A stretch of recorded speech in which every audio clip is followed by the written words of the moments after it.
श्री कृष्णा, राधे राधे। हे प्रिय भक्तों, स्वागत है आपका हमारे YouTube चैनल शिव और शक्ति में। जय माता दी। आज आषाढ़ शुक्ल पक्ष की अष्टमी तिथि है, यानी 8वां दिन है और 8वें दिन महाविद्या माँ बगलामुखी की पूजा की जाती है। गुप्त नवरात्रि में 8वें दिन महाविद्या बगलामुखी के साथ साथ माँ गौरी की पूजा की जाती है। और आज आप माँ बगलामुखी की कथा के साथ साथ महिषासुर मर्दिनी स्रोत का हिंदी अनुवाद भी सुनेंगे। माँ बगलामुखी को माँ पीताम्बरा भी कहा जाता है। माँ बगलामुखी के मुख से पीली आभा निकलती रहती है, इसलिए इनकी पूजा में पीले रंग का विशेष महत्व होता है। महाविद्या बगलामुखी को स्तंभन शक्ति की देवी माना जाता है। शास्त्रों में वर्णन मिलता है कि सौराष्ट्र में आए महातूफान को शांत करने के लिए भगवान विष्णु ने माँ बगलामुखी की तपस्या की थी। भगवान विष्णु के द्वारा की गई तपस्या के फलस्वरूप माँ बगलामुखी का प्राकट्य हुआ था। विशेष रूप से शत्रु और विरोधियों को परास्त करने या मुकदमे में जीत हासिल करने के लिए माँ बगलामुखी की उपासना अचूक मानी जाती है। माँ बगलामुखी की पूजा करने में कुछ सावधानियाँ भी रखनी चाहिए, जैसे कि महाविद्या बगलामुखी की पूजा तांत्रिक पूजा होती है, इसलिए बिना किसी गुरु के निर्देश के इनकी पूजा नहीं करनी चाहिए। कभी भी माँ बगलामुखी की पूजा किसी के नाश के लिए नहीं करनी चाहिए। माँ बगलामुखी की पूजा में हमेशा पीले आसन, पीले वस्त्र, पीले फल और पीले ही नैवेद्य का प्रयोग करना चाहिए। और माँ बगलामुखी के मंत्र का जाप करने के लिए हमेशा हल्दी की माला का प्रयोग करना चाहिए। और माँ की पूजा हमेशा सायंकाल या मध्य रात्रि में करनी चाहिए। अगर आप अपने शत्रु और विरोधियों को शांत करना चाहते हैं तो माँ बगलामुखी के जन्मोत्सव और गुप्त नवरात्रि में इनकी पूजा जरूर करनी चाहिए। महाविद्या बगलामुखी की साधना करने के लिए स्नान करने के बाद शुद्ध पीले वस्त्र धारण करें। अब अपने घर में किसी एकांत या पूजा कक्ष में पूर्व दिशा की ओर मुँह करके बैठ जाएं। बैठने के लिए हमेशा पीले रंग के ऊनी आसन का ही प्रयोग करें। अपने सामने लकड़ी की एक चौकी रखें, उसके ऊपर गंगा जल छिड़क कर उसे शुभ कर लें। अब चौकी पर पीले रंग का वस्त्र बिछाकर उस पर एक प्लेट रखें। प्लेट में हल्दी से षटकोण बनाएं। इस षटकोण में पीली सरसों रखकर उसके ऊपर सिद्ध प्राण प्रतिष्ठा युक्त बगलामुखी यंत्र की स्थापना करें। इसके बाद बगलामुखी यंत्र के समक्ष गाय के घी का दीपक जलाएं और बगलामुखी यंत्र का पूजन करें। पूजा करने के बाद बगलामुखी कवच का पाठ जरूर करें। माँ बगलामुखी की साधना 11 दिन तक की जाती है और इनकी साधना करते समय साधक को पूरी श्रद्धा और आस्था के साथ सभी नियमों का पालन जरूर करना चाहिए। पूजा करने के बाद हवन करें। माँ बगलामुखी के हवन में पीली सरसों, हल्दी, पीले पुष्प, शुद्ध गाय का घी मिलाकर हवन कुंड में आहुति दें। हवन पूरा करने के बाद अपने घर के मंदिर में माँ बगलामुखी यंत्र की स्थापना कर दें, या फिर आप इस यंत्र को गले में भी धारण कर सकते हैं। पूजा और हवन में बची इस पूजा सामग्री को किसी बहती हुई नदी में या जल में प्रवाहित कर दें। अगर आसपास नदी आदि ना हो तो आप किसी भी पीपल के पेड़ के नीचे गड्ढा खोदकर भी इस सामग्री को दबा सकते हैं। ऐसा करने से आपकी साधना पूर्ण हो जाएगी और आपके ऊपर महाविद्या बगलामुखी की कृपा हमेशा बनी रहेगी। माँ की साधना करने से मनुष्य के जीवन की सभी समस्याएं दूर हो जाती हैं। धन प्राप्ति के नए नए अवसर मिलते हैं और इनकी साधना करने से साधक के सभी दुख समाप्त हो जाते हैं, शांत हो जाते हैं। अपने शत्रुओं को शांत करने या फिर शत्रुओं का नाश करने के लिए आपको महाविद्या बगलामुखी के एक विशेष यंत्र का यथासंभव या 108 बार जाप करना चाहिए। यह मंत्र है: ओम ह्रीं बगलामुखी सर्वदुष्टानां वाचं मुखं पदम्। स्तभम जीवाम कीले बुद्धि विनाशय हरि ओम स्वाहा। इस मंत्र के साथ ही अपने दोनों हाथ जोड़कर अपने शत्रु और विरोधियों के शांत हो जाने की प्रार्थना सच्चे मन से करनी चाहिए। पौराणिक कथा के अनुसार एक बार सतयुग में महाविनाश उत्पन्न करने वाला ब्रह्मांडी तूफान उत्पन्न हुआ, जिससे संपूर्ण विश्व नष्ट होने लगा और इससे चारों ओर हाहाकार मच गया। सभी लोग संकट में पड़ गए और संसार की रक्षा करना असंभव हो गया।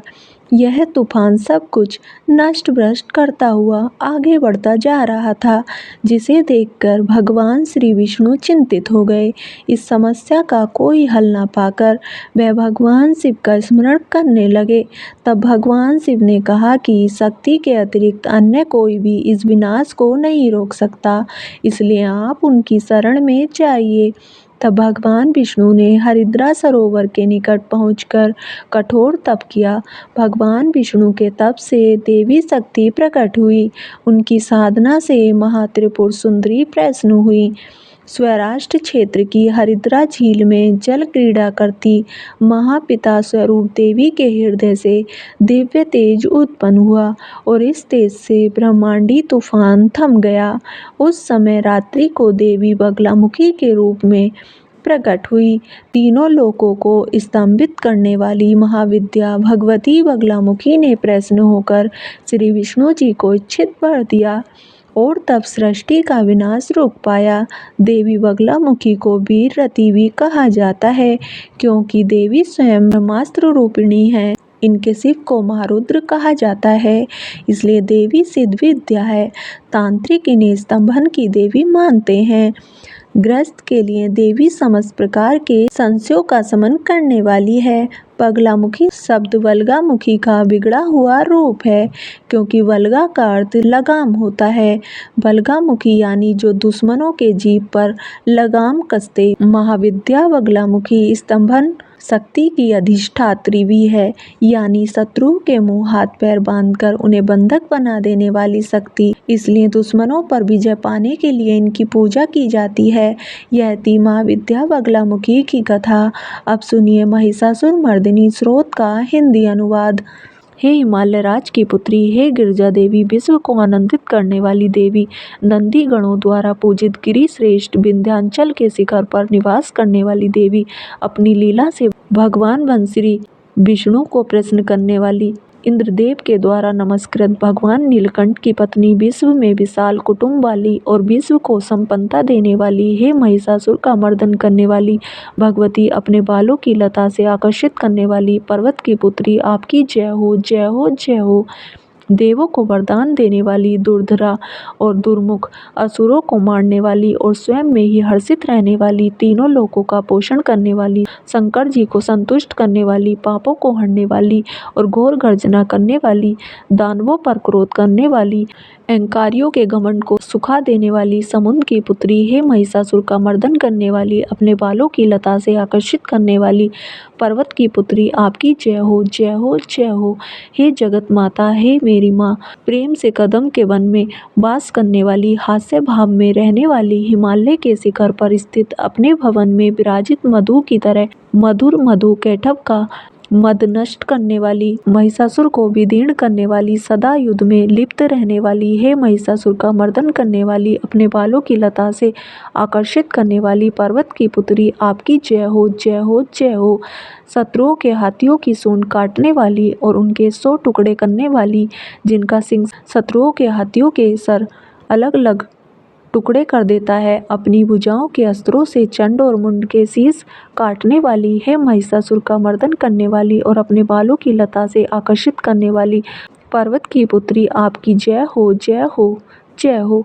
रण में मदनम शत्रुओं का वध करने वाली, अजर अविनाशी शक्तियाँ धारण करने वाली, प्रमितनाथ अर्थात शिव जी की चतुराई जानकर उन्हें अपना दूत बनाने वाली, दुर्मति और बुरे विचार वाले मानव के दूत के प्रस्ताव का अंत करने वाली, हे महिषासुर का मर्दन करने वाली, अपने बालों की लता से आकर्षित करने वाली पर्वत की पुत्री, आपकी जय हो, जय हो।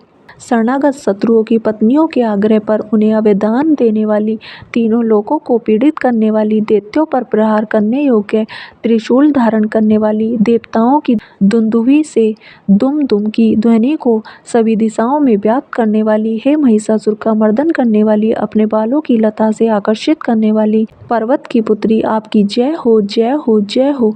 मात्र अपनी हुंकार से धूम्रलोचन राक्षस को धूम्र अर्थात धुएं के समान भस्म करने वाली, युद्ध में कुपित रक्तबीज के रक्त से उत्पन्न अन्य रक्तबीजों का रक्त पीने वाली, शुंभ और निशुंभ दैत्यों की बलि से शिवजी और भूत प्रेतों को तृप्त करने वाली, हे महिषासुर का मर्दन करने वाली, अपने बालों की लता से आकर्षित करने वाली पर्वत की पुत्री, आपकी जय हो, जय हो, जय हो।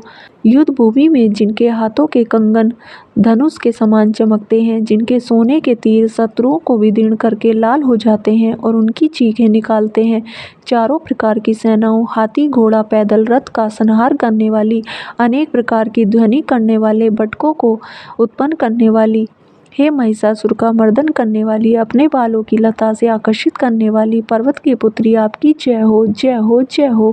देवांगना के तथा थई थई आदि शब्दों से युक्त भाव में नृत्य में मग्न रहने वाली, कुकुत अंडीज गीतों को सुनने में लीन, मृदंग की दू दुक धीमी धीमी आदि गंभीर ध्वनि सुनने में लिप्त रहने वाली, है महिषासुर का मर्दन करने वाली, अपने बालों की लता से आकर्षित करने वाली पर्वत की पुत्री, आपकी जय हो, जय हो, जय हो। जय जयकार करने और स्तुति करने वाले समस्त विश्व के द्वारा नमस्कृत, अपने नुपुर के झंझन और झिमझिम शब्दों से भूतपति महादेव को मोहित करने वाली, नटी नटों के नायक अर्धनारीश्वर के नृत्य से सुशोभित, नाट्य में तल्लीन रहने वाली, हे महिषासुर का मर्दन करने वाली, अपने बालों की लता से आकर्षित करने वाली पर्वत की पुत्री, आपकी जय हो, जय हो, जय हो।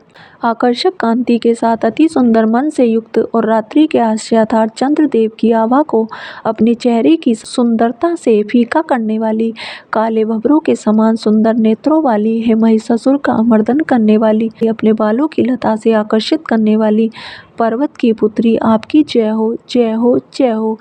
महायोद्धाओं से युद्ध में चमेली के पुष्पों की तरह कोमल स्त्रियों के साथ रहने वाली तथा चमेली की लताओं की तरह कोमल भील स्त्रियों से जो झिंगुर के झुंड की तरह घिरी हुई है, चेहरे पर उल्लास से उत्पन्न उषा काल के सूर्य और खिले हुए लाल पुष्प के समान मुस्कान वाली, हे महिषासुर का मर्दन करने वाली, अपने बालों की लता से आकर्षित करने वाली पर्वत की पुत्री, आपकी जय हो, जय हो, जय हो। जिनके कानों से लगातार मद बहता रहता है, उस हाथी के समान उत्तेजित, हे गजेश्वरी, तीनों लोकों के आभूषण, रूप, सौंदर्य, शक्ति और कलाओं से सुशोभित, हे राजपुत्र, सुंदर मुस्कान वाली, स्त्रियों को पाने के लिए मन में मोह उत्पन्न करने वाली मन्मथ की पुत्री के समान, हे महिषासुर का मर्दन करने वाली, अपने बालों की लता से आकर्षित करने वाली पर्वत की पुत्री, आपकी जय हो, जय हो, जय हो।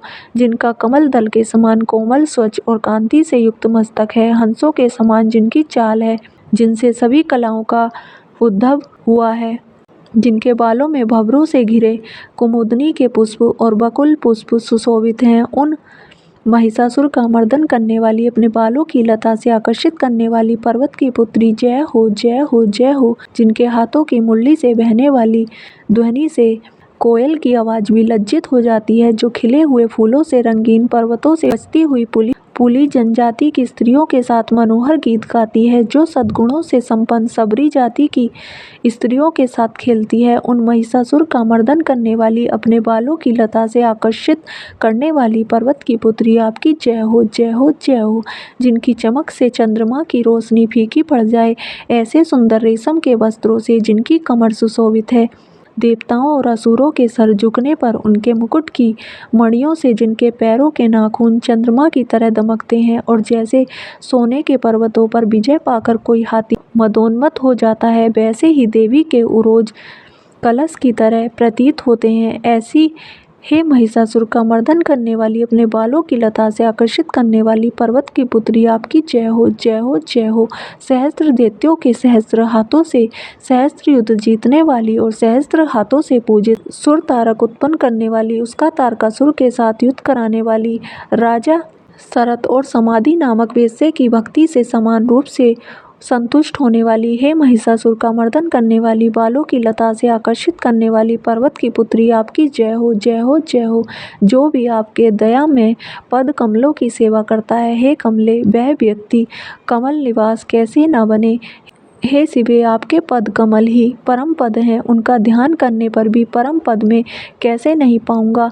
हे महिषासुर का मर्दन करने वाली, बालों की लता से आकर्षित करने वाली पर्वत की पुत्री, आपकी जय हो, जय हो, जय हो। सोने के समान चमकते हुए नदी के जल से जो आपके रंग भवन में छिड़काव करेगा, वह इंद्राणी के वक्ष से आलिंगन होने वाले इंद्र के समान सूखा चरणों की शरण लेता हूँ।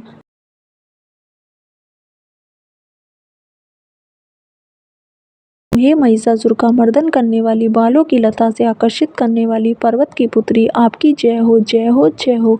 आपका निर्मल चंद्र समान मुख चंद्रमा का निवास है, जो सभी अशुद्धियों को दूर कर देता है। नहीं तो क्यों मेरा मन इंद्रपुरी की सुंदर स्त्रियों से विमुख हो गया है। मेरे मत के अनुसार आपकी कृपा के बिना शिव नाम के धन की प्राप्ति कैसे संभव हो सकती है। हे महिषासुर का मर्दन करने वाली, बालों की लता से आकर्षित करने वाली पर्वत की पुत्री, आपकी जय हो, जय हो, जय हो। तीनों पर दया करने वाली उमा, मुझ पर भी दया कर ही दो। हे जगत जननी, जैसे आप दया की वर्षा करती हो, वैसे ही तीरों की भी वर्षा करती हो, इसलिए इस समय जैसा आपको उचित लगे वैसा करो। मेरे पाप और ताप दूर कर दो। हे महिषासुर का मर्दन करने वाली, बालों की लता से आकर्षित करने वाली पर्वत की पुत्री, आपकी जय हो, जय हो, जय हो। जय माता दी। यह थी आज की वीडियो। उम्मीद करती हूँ आपको आज की वीडियो पसंद आई होगी। अगर वीडियो पसंद आई हो तो वीडियो को लाइक करें, चैनल को सब्सक्राइब करें और कमेंट बॉक्स में जय माता दी अवश्य लिखें। धन्यवाद।